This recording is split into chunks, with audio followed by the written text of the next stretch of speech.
probably have heard of wax museums where you can take pictures with lifelike statues of celebrities. But for this week's In Focus, Jamil Donath tells how students at St. Philip's School in Bemidji are bringing their own wax museum to life. Spectators at this wax museum marvel at the statues of famous characters like Amelia Earhart, Judy Garland, and Steve Jobs.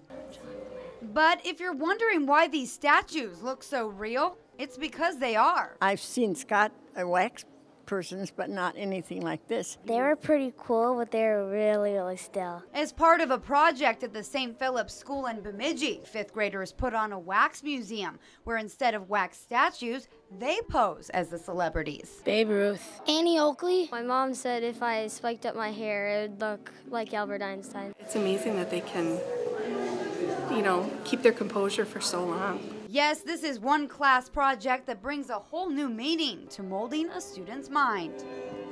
It's a good learning process to learn for them. With Buddha-like concentration, these students remain stoic for 10 to 15 minutes at a time for 2 hours. It was hard. It's really hard to stand up. That must be really hard to keep still.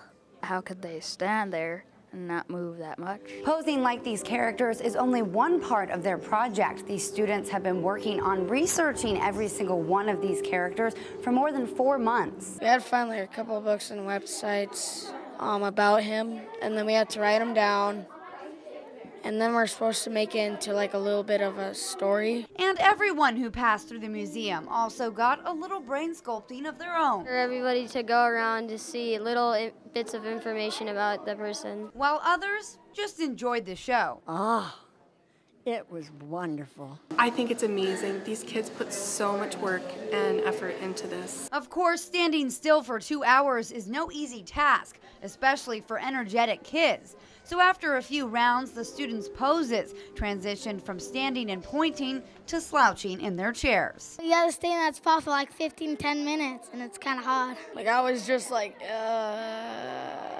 It's hard to say which is more miraculous, wax statues that look real or 10-year-old kids who can stay frozen in position for more than a few minutes. For this week's Golden Apple, Jamil Donath, Lakeland News. If you've enjoyed this segment of Lakeland News, please consider making a tax-deductible contribution to Lakeland Public Television.